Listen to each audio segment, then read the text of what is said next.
Hi friends, Christmas stockings നിങ്ങൾക്ക് എല്ലാവർക്കും അറിയാം അല്ലേ? അതെന്നാ സാധന? ഏയ്, നീ കണ്ടിട്ടില്ലേ ഈ ക്രിസ്മസ് ട്രീസിലും ചില വീടുകളിലൊക്കെ ചില സോക്സ് പോലുള്ള സാധനമൊക്കെ തൂക്കിയിട്ടിരിക്കുന്നത് കണ്ടില്ലേ? ആ കണ്ടുണ്ട്.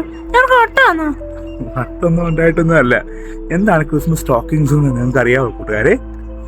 ക്രിസ്മസിന് സാധാരണയായും എല്ലാ വീടുകളിലും തൂക്കിയിടാറുള്ള ഒരു സോക്സ്, റെഡ് കളർ സോക്സ്, വൈറ്റും റെഡും കലർന്ന സോക്സ്, ഇതൊക്കെ തൂക്കിയിടാറുണ്ട്. നിങ്ങളുടെ വീട്ടിൽ നിങ്ങൾ തൂക്കിയിട്ടില്ലേ? ആ ഉണ്ട്. ഞാൻ കണ്ടായിരുന്നു. ജിനുവിൻ്റെ വീട്ടിലുണ്ട്. ശരി, എന്താണ് ഇതിൻ്റെ പുറകെയുള്ള ഒരു ഹിസ്റ്ററി, അല്ലെങ്കിൽ എന്തിനാണ് ഇങ്ങനെ തൂക്കിയിടുന്നത്? അതിനെന്തെങ്കിലും ചുമ്മാ അങ്ങ് തൂക്കിയിടുവാണോ? എന്ന് പറഞ്ഞ എന്തെങ്കിലും കാരണമുണ്ടോ?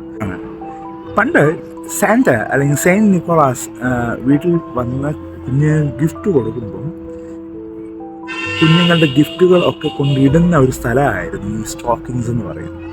അതിനകത്ത് കുഞ്ഞുങ്ങൾക്ക് ഗിഫ്റ്റുകൾ കൊടുക്കുക, അല്ലെങ്കിൽ പാർപ്പിച്ച ആൾക്കാർക്ക് ഗിഫ്റ്റ് കൊടുക്കുകയും അതിനകത്ത് കൊണ്ടിട്ടിട്ട് സാന്റ പോവുകയൊക്കെ ചെയ്യുന്ന പതിവുകൾ മറ്റു രാജ്യങ്ങളിൽ നിലനിന്നിരുന്നു.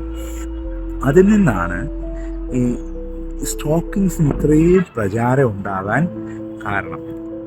ഓക്കെ, എനിക്ക് മനസ്സിലായി. ഓക്കെ, ഈ അറിവ് ആദ്യമായിട്ടുള്ളതാണെങ്കിൽ തീർച്ചയായിട്ടും ലൈക്ക് ചെയ്യണം. ഞങ്ങളുടെ വീഡിയോ നിങ്ങൾക്ക് ഇഷ്ടപ്പെട്ടെങ്കിൽ ലൈക്ക് ചെയ്യാൻ മറക്കരുത്. ഞങ്ങൾ നിങ്ങളുടെ കൂടെ എപ്പോഴും ഉണ്ട്. അടുത്ത വീഡിയോ കാണാം. ബൈ.